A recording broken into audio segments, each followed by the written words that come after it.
On a reçu une menace de mort d'Alienware, viens voir ça. C'est quoi ça? Si vous voulez continuer à publier d'incroyables vidéos, nous pourrions être forcés de vous kidnapper à notre base spatiale, vous voilà prévenu.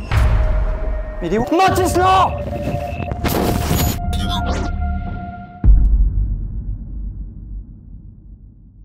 Oh non, Mathis!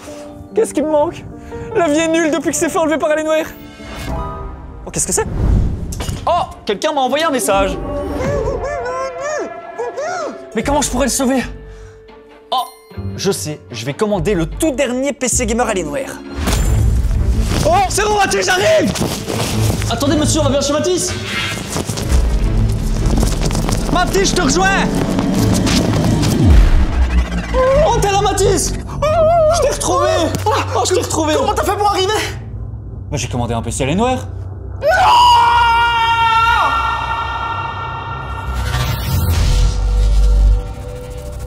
Malheureusement, Alienware viennent de sortir leur tout nouveau PC Gamer. Après toutes les vidéos qu'il y a déjà eu sur Alienware et vous connaissez notre avis sur cette marque, ils ont osé sortir un nouveau PC. Ce PC Gamer Alienware, le Area 51, embarque à l'intérieur les nouvelles RTX 50. Et même les nouveaux processeurs Intel Ultra. On a galéré à le monter, le carton est juste immense. D'ailleurs, il y a le poids qui est indiqué ici. On est à 35 kg. Et ce qui est encore plus incroyable, c'est qu'à l'intérieur, Alienware a tout changé. Ils nous ont écoutés, ils ont écouté les différentes vidéos des youtubeurs faites sur leur PC et ils ont tout amélioré à l'intérieur. Pendant qu'on l'ouvre, je vais vous lire les promesses qu'ils mettent sur le site. Ils disent qu'il y a un nouveau système de ventilation avec des ventilateurs plus grands, une réduction jusqu'à 13% des températures du processeur. Ça, c'est pas mal. 13%. C'est pas énorme. 50% de performance supplémentaire grâce à une carte mère non bridée et un refroidissement optimisé. Ça j'aime. Ça c'est bien, tu vois ils ont appris. Et jusqu'à 45% plus silencieux, donc ça c'est absolument incroyable, ce PC va être magnifique. Cette vidéo est sponsorisée par GVG Mall, merci à eux, si vous cherchez une clé d'activation Windows, vous savez où aller. C'est notre partenaire officiel pour la chaîne YouTube durant toute cette année 2025, donc pour tous les projets des youtubeurs, des concours, etc. Et ben vous allez entendre parler de GVG Mall. Donc si vous êtes à la recherche d'une clé Windows ou d'une clé Office, et ben vous allez directement sur le site, vous mettez Windows 11 Pro par exemple, et là vous voyez que vous avez la clé Windows à 28 €. Vous n'avez plus qu'à rentrer le code FHVIP pour avoir moins 35% de réduction. Ça, cool. Et on passe de 28 € à 18 €. Comme Windows 11. Vous avez évidemment le choix parmi plusieurs méthodes de paiement pour vous procurer la clé. Ensuite, vous allez dans l'User Center directement sur GVG Mall et vous réceptionnez votre clé. Il y a le service clientèle GVG Mall si votre clé ne fonctionne pas, qui est 24 h sur 24. Pour l'activer, vous allez dans l'onglet Activation sur Windows et vous modifiez la clé d'activation. Vous la rentrez et puis enfin, votre Windows est activé. On peut dire que le watermark il fait chier, donc si on peut le retirer, on dit pas non. Ah oui. Waouh. Ah oui, il est... Wesh, il est énorme. On l'a déjà dit dans les précédentes vidéos, mais nous quand on était petits, les PC Gamer Alienware nous faisaient rêver. Ah, il y avait une boîte. C'était clairement les PC Gamer qu'on pouvait pas s'offrir et qu'on rêvait d'avoir. Et tous nos potes qui en avaient, on était ultra jaloux. Déjà, il a l'air magnifique. Il est argenté comme ça, de partout. J'ai jamais vu un PC Gamer Alienware aussi big, quoi. Moi, ça me fait vraiment penser aux anciens qui étaient gigantesques. Les derniers étaient plus petits, mais là, on retrouve un peu la même mentalité, quoi. Vas-y, Mathis, essaie de le choper. Pouah. Tu l'as? Ouh, je vois déjà des choses intéressantes. Oh, attends. Il est Je trop te lourd. jure, il est vraiment lourd. Attends, c'est pas fini. Je te jure, il pèse au moins 30 kilos, c'est pas possible. Ah bah 33. Il est. What? Vas-y, soulève un peu. What? Attends. Il est super. En vrai, il est Il est magnifique. super lourd. Il est magnifique. Je dis oui! Oui, Alienware, j'achète! Ah ouais.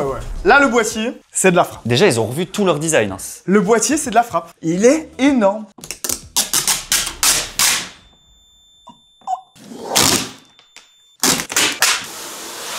Alors il y a pas mal de choses qu'Alienware ont changé, mais est-ce qu'ils ont changé les périphériques qui donnent avec, comme à chaque fois? Et donner c'est vrai, c'est pas vrai, parce qu'en réalité vous les payez. Il y a une option que vous pouvez décocher sur le site directement pour ne pas recevoir les périphériques, et ça coûte 20 € moins cher, mais par défaut c'est coché, et c'est toujours de la merde. Oula. Ça n'a pas changé. Une belle souris à 2,50 € et un magnifique clavier bureautique de Catherine Delaconta qui n'a aucun lien avec le gaming, quoi. Donc pourquoi est-ce qu'ils nous fournissent ça de nouveau? En fait, à la limite, tu le rajoutes en option. Voilà. Mais tu le mets pas par défaut, quoi. On est d'accord. On fait un petit tour sur l'extérieur. Alors déjà, il est énorme, comme on a dit, on le voit directement. Alors déjà, à l'avant, on a, comme on peut voir, 0 aération. Donc ça fait un peu peur. Mais en fait, toute l'aération va se retrouver sur le côté. On peut littéralement passer notre main. On a vraiment un énorme trou d'aération et en plus, qui est RGB. Sur la face avant, on a sous le bouton d'allumage avec la tête d'Alien qui est magnifique. Franchement, ça donne super bien. On rappelle aussi que cette vidéo n'est pas du tout sponsorisée par Alienware. On a acheté un PC Gamer Alienware et pour vous dire la vérité, on en a même acheté deux. On a déjà acheté un il y a 2 semaines, sauf que celui-ci est sorti il y a une semaine. Donc on a acheté 2 PC Alienware qu'on peut pas renvoyer. Si vous voulez nous soutenir, lâchez un petit like, ça nous aide beaucoup. On vous rappelle qu'un million d'abonnés, on fait gagner 50 PC différents. 50 PC Gamer. C'est pas 5, c'est 50. C'est jamais vu. Donc abonnez-vous maintenant, c'est parti, c'est tout de suite. Sur la face avant, quand on passe notre main, on retrouve aussi une grille anti-poussière. Et je vois déjà deux énormes ventilateurs. J'ai l'impression que sur l'Airflow, ils ont fait un effort. On est peut-être sur le meilleur PC gamer ever. En fait, Flow Up est en faillite, quoi. En tout cas, au-dessus, on retrouve deux USB 3.2 Gen 2 et deux type C 10 gigabits par seconde. Donc, on va dire qu'ils sont aux normes et avec des vitesses plus que respectables. Sur la face arrière, comme on vous l'a dit, il y a simplement marqué A51. Il n'y a aucune aération, rien de spécial, mais c'est une belle face. Moi, il me fait vraiment penser au Mac Pro d'Apple, même la grille d'aération sur le dessus. Et alors, à l'arrière, qu'est-ce qu'on trouve? Parce qu'en général, c'était un problème, les connectiques. Et déjà, c'est rassurant parce qu'on a 4 USB type C et 6 USB A. Donc, franchement, c'est plus que complet. Ouais, surtout que c'est des USB avec 10 Go, plus les fast charging au-dessus. On a un USB type A 5 Go. Franchement, c'est ultra complet. Il y a tout ce qu'il faut, je vois pas vraiment de défaut. Alors ça, c'est la première fois qu'on voit ça aussi. Il y a une sorte de bouton pour délock les deux parois. Il faut retirer la vis comme ça. Et là, tu peux tourner. En soi, pourquoi pas, hein. Pourquoi pas. Et puis, on a des boutons poussoirs. Oh, attends. On va d'abord aller voir le... Hop. La vitre est énorme. What? Déjà, elle est énorme. Et enfin, Alienware ont fait une vitre transparente et translucide. Le top commentaire de la dernière vidéo Alienware, c'était au moins le point positif chez Alienware, c'est qu'ils ont mis une vitre opaque pour pas qu'on voit les composants dégueulasses. Et ben, je pense qu'ils ont vu la vidéo. Avoue que c'est toi qui l'as mis avec un de tes comptes. Je pense. En tout cas, Alienware a vu la vidéo, ça c'est sûr. Merci à eux. Enfin, Alienware nous propose un PC gamer qui a l'air incroyable. Il y a tellement de choses à dire, je sais pas par où commencer. Je vois que des améliorations par rapport au précédent. Franchement, c'est étonnant parce qu'on critique tout le temps Alienware, mais là, je vois déjà de la RAM qui est pas verte, je vois déjà une carte mère ATX, il y a beaucoup de choses à dire et même une belle carte graphique quoi, une RTX. Elle était protégée avec une sorte de mousse qui en soi a l'air assez qualitative pour pas qu'elle bouge trop. On a un water cooling, mais c'est magnifique. On a un water cooling, pas de la RAM verte, une vraie carte mère. Allez. Mais ils nous ont enfin écouté. T'as vu la taille des ventilos à l'avant, c'est du 180 mm. Il y a deux énormes ventilos. Par contre, on n'en a pas à l'arrière, ça serait le seul point négatif. Après, l'air chaud monte, donc c'est pas très grave. Et on a deux ventilateurs en dessous, au niveau de l'alimentation. J'ai retiré une petite vis et je pense que voilà, on a le filtre également au-dessus, donc anti-poussière. Et là, ouais, on voit trois ventilateurs de 120 mm, donc on serait sur un 360 mm. Ça nous fait au total quand même 7 ventilateurs dans le PC, alors qu'avant, il y en avait un, voire deux maximum. C'est vrai que c'est pas mal. Donc il y a les trois ventilateurs dans le cage d'alimentation qui soufflent vers le haut. Il y a la carte graphique, ceux à l'avant. Et j'imagine que les ventilateurs du water cooling font sortir l'air par au-dessus. En tout cas, au niveau du water cooling, pour l'instant, ça a l'air très convenable. Et à mon avis, les RGB et tout, c'est pas mal. Continuons avec la RAM. Ça a souvent été un reproche qu'on faisait au PC Gamer Alienware, c'est qu'ils utilisaient de la RAM verte ou de la RAM vraiment pas chère. Ici déjà, on est sur des Kingston Fury, parmi les meilleures marques en termes de RAM. C'est un très bon point. 32, moi j'ai une barrette de 32 ici. Moi aussi, je crois. En 6400, ça nous fait 64 Go en 6400 MHz. Plus la fréquence est bonne. Et franchement, qu'est-ce qu'il nous faut? Après, attends, Mathis. Attends de voir le prix à la fin parce que peut-être que c'est une énorme arnaque. Ouais. Mais en tout cas, on part très bien. Très bon kit de RAM. Validé. Vous pouvez l'acheter pour votre PC. Il n'y aura pas de problème. Clairement, c'est pas de la merde. C'est déjà un très bon point. Le processeur, on va pas le regarder tout de suite. On le découvrira après. On avait vu à l'avant que c'était un U7, mais lequel, ça on verra juste après. Et tu sais ce qui fait vraiment plaisir? Dis-moi. C'est la carte mère. Enfin, ils ont mis une carte mère en format standard. Donc ATX. On voit qu'on a les 3 vis au-dessus, les 3 vis au milieu et les 3 vis en dessous. Enfin. Merci Alienware. Ça veut dire que vous pouvez upgrade votre PC et peut-être changer une carte mère par une MSI, une Asus ROG. Sur leur site, il y a carrément une page entière du site qui est dédiée à expliquer qu'ils mettent enfin une carte mère au format standard. C'est ça qui est fou avec Alienware, c'est que leur PC était tellement pourri avant que juste le fait que ce soit normal, on est en train de les... Par contre, oui, c'est bien la carte mère ATX, hein, c'est bien, bravo Alienware. Mais moi, il y a quelque chose qui me déplaît, c'est qu'ils ont été foutre du connectique propriétaire. Non. Regardez-moi ça. Déjà, où est le 24 pins? Ils ont été nous foutre du 6 pins plus de l'ATX 6 en 10 pins. J'ai jamais vu ça de ma vie. Soit c'est propriétaire, soit tu connais pas. J'ai jamais vu ça. Pourquoi ils font ça? Donc tu peux pas changer ta carte mère en fait. Et ton alimentation? Parce que du coup, ton alimentation sort de la fiche propriétaire. Ah les bâtards. Tu vois ce qu'ils font? En fait, ils arrivent et tout, ils te mettent en façade, vraiment, c'est super et tout, sauf que derrière... Tu te la prends bien profonde. Ah, et attends, on dit en oui. gros, t'as aucune autre carte mère qui marche, quoi. Ah non. Et aucune autre alimentation. En fait, tu dois changer la lime et la carte mère. Tu peux pas changer la lime parce que ta carte mère demande une fiche propriétaire, mais tu peux pas changer la carte mère parce que la lime demande... Enfin, t'as compris.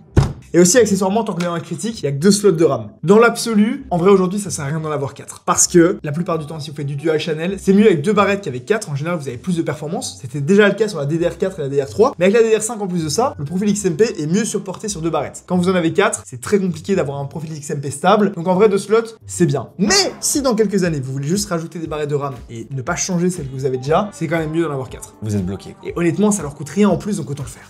On continue l'enquête et je vois quelque chose de très intéressant sent une belle amélioration, c'est qu'on a en fait un dissipateur sur les fameux étages d'alimentation.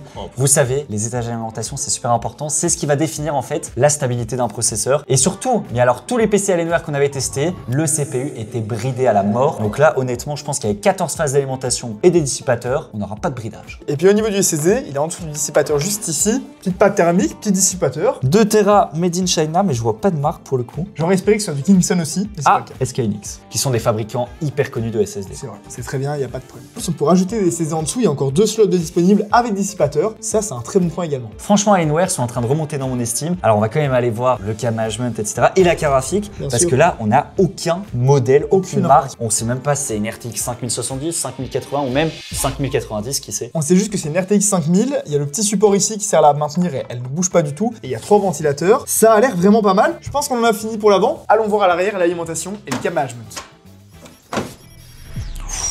Ouf. Ah ouais.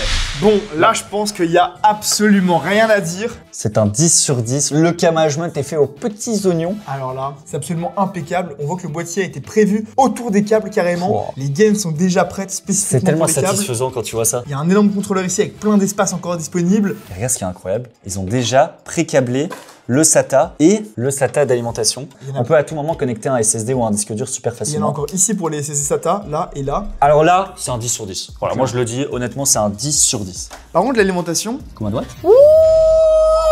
Qu'est-ce qu'il y a? 1500 watts. Arrête. 1500 watts de bloc d'alim. 1500 watts? 1500 watts platinium. Mais non. 80 plus platinium. Ouh. J'ai vu la lime grise, je me suis dit, oh putain, ça va être de la 550 watts 1500 en watts. white. C'est 1500 watts en platinium. Mais ça coûte la blinde. J'espère qu'ils ont pas mis une 5070 avec 1500 watts. Pour moi, on est au moins sur une 5090 parce que là, ce bloc d'alimentation là, il peut alimenter tout le quartier. 1500 watts. Tu sais qu'un bloc de 1500 watts, ça dépasse les 400 € minimum. C'est vrai, en plus c'est platinium, c'est pas de la merde non plus. Ça annonce une très très belle config. Après, Dell font aussi des serveurs et vu le prix qu'on a payé le PC, ils ont intérêt à nous avoir mis des composants de fou. À mon avis, ça c'est une lime de serveur. T'as vu la taille qu'elle fait? Elle est énorme. Elle est énorme, putain, waouh. Et c'est une modulaire, hein. Tu sais que Je c'est suis une choqué. modulaire, hein. Ah ouais, c'est Ok. le modulaire, mais il y a tout qui est utilisé, je crois. C'est une modulaire mais avec des fiches propriétaires. À quoi ça sert finalement?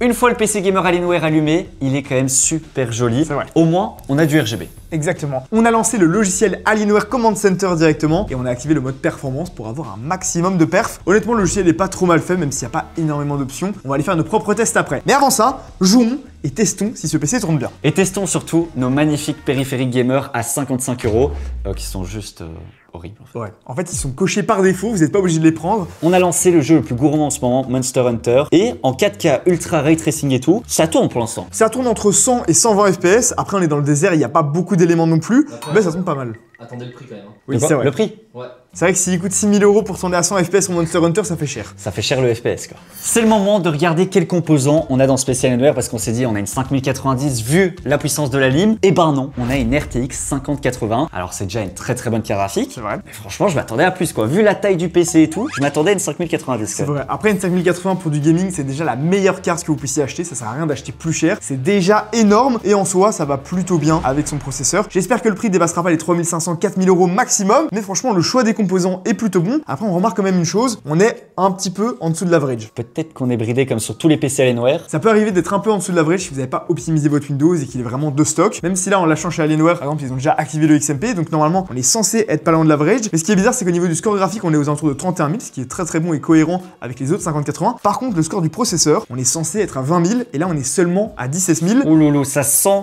l'arnaque là. Est-ce que ça chauffe trop? Est-ce que la carte mère est pas assez bonne? Est-ce qu'on a du thermal throttling? 5% de différence. Là, c'est pas la qualité du silicium. Hein. Non. On va aller voir. Sur CS2 en 4K très élevé, là c'est vraiment la carte graphique vu qu'on est en haute résolution qui va être utilisée. On a un average de 197 FPS avec un 1% low à 105. C'est quand même des bons résultats pour CS2. Sur Cyberpunk en 4K ultra et sans la génération d'images, on a voulu voir s'il tenait la route en rasterisation. Eh bien, on a 80 FPS de moyenne, ce qui est vraiment très correct. Et là, c'est déjà plus stable vu que le FPS minimum est à 72 FPS. Donc clairement, le PC passe ce test-là sans aucun problème. Là c'est le test pour s'amuser pour avoir un max d'FPS, 408 FPS sur Rainbow Six Siege en 4K Ultra. Et alors on voit au plus on a des FPS, au plus la latence est basse, on a 2,2 ms. Par contre, le GPU ne va pas à son plein potentiel. On voit qu'il pouvait encore aller chercher 12% supplémentaire et ça c'est dommage. Après c'est le problème des processeurs Ultra. Ouais, c'est vrai que là malheureusement avec un 9800X3D par exemple de chez AMD ou même simplement un i7 au lieu d'un U7, on aurait pu aller un peu plus loin en gaming et mieux exploiter la 5080. Ça c'est le problème des Ultra, c'est pas vraiment la faute de Dell. Après ils ont rien compris cette année, ils auraient pu mettre des AMD quoi. C'est vrai. Mais le problème c'est que c'est Dell derrière Alienware, c'est tellement gros et les arrangements qu'ils ont avec Intel, les budgets, etc. Ils peuvent pas mettre les i7, ils sont obligés de mettre les derniers processeurs, donc on se fait avoir. Et puis ça rime Dell, Intel. Un peu. C'était un point critique et un gros problème sur la plupart des PC Alienware qu'on a déjà testé, les températures, le thermal throttling, carte mère bas de gamme ou alors surchauffe à cause d'un mauvais refroidissement. On est habitué à ça avec Alienware. Ils ont dit qu'ils ont fait un énorme progrès et on le voit sur le refroidissement et sur la carte mère. Mais qu'est-ce que ça donne maintenant au niveau des températures? Merci à OCCT d'exister, on a pu lancer le stress test. Et franchement, déjà la carte graphique, aucun problème. Elle tourne nickel. 300 watts, 100%, les fréquences sont bonnes et elle est aux alentours de 70 degrés, ce qui pour une carte graphique en OCCT est correct. Pour le processeur, on est à 250 watts. De nouveau, on se dit nickel, ça monte à 5 GHz en termes de fréquence. Il y a des cœurs performance qui montent à 5,5. Donc on voit pas vraiment de problème, mais pourtant, on a toujours 5% de performance en moins. Ouais, c'est un peu bizarre. Tout est bon, le TDP et les températures sont environ à 85 degrés. On a essayé de retourner les ventilateurs. Comme on vous l'a dit, à la base, les ventilateurs sont en inspiration vers l'intérieur. Donc il n'y a rien pour faire sortir l'air. Là, dans cette configuration-là, avec donc aucun ventilateur à l'arrière, ce qui est un peu dommage. En les retournant, on n'avait pas des meilleures températures. On était même parfois 1 ou 2 degrés plus chaud lorsque c'était en extraction, comme on le ferait naturellement. Voilà, on n'a pas rajouté un ventilateur à l'arrière parce que ça aurait été un peu triché pour le test. Mais en tout cas, le problème ne vient pas de là. On continue l'enquête, ça pourrait venir au niveau des étages d'alimentation. Alors pour ce qui est de la quantité, 14 phases, bah clairement, on peut gérer un Ultra 7 avec 14 phases. Par contre, il faut s'assurer qu'il soit à la bonne température. Et là, on a lancé HW Info pour vérifier ça. Exactement. Sur HW Info, on a les températures de tout le PC. Et là, malheureusement, sur cette carte mère, impossible de trouver la température des VRM. C'est un peu bizarre et même dommage, mais c'est très souvent le cas sur les cartes mères OEM, comme chez Dell et la carte mère qu'on a ici. Soit il n'y a même pas de sonde pour économiser un peu d'argent, soit ils donnent pas l'accès aux températures de ces sondes. Donc on a tout testé, on a installé plein de logiciels, etc. On n'a pas réussi à trouver les températures des VRM. Et vu l'airflow un peu bizarre à l'intérieur du boîtier, peut-être qu'ils sont un petit peu trop chauds et que du coup ça bride légèrement le processeur. Sur Cinebench 2024, c'est pareil. On est censé avoir 137 points en single et plus de 2000 en multicœur. Donc c'est de nouveau bridé. Alors pourquoi déjà mettre un Ultra 7 qui est pas bon et en plus qui est bridé? Ouais. Autant mettre du AMD.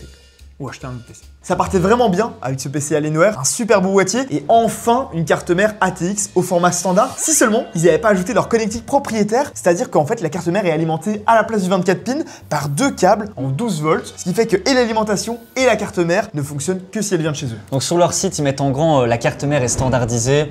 Moyen quoi. Mon cul, parce qu'au final, si jamais votre carte mère ou votre alimentation crame, impossible de la remplacer par une autre alimentation disponible sur le marché. En gros, le 12 volts à la base, c'est plutôt une bonne idée. C'est même utilisé dans les serveurs et ça a certains petits avantages. Mais pour un PC gamer grand public comme ici, au final, on est ultra limité. Et encore, si c'était l'unique problème, attendez de regarder le prix. On a refait l'entièreté de la configuration sur PC Part Picker, donc avec le même processeur, le Ultra 7. On a mis un water cooling Corsair, on est gentil, attention.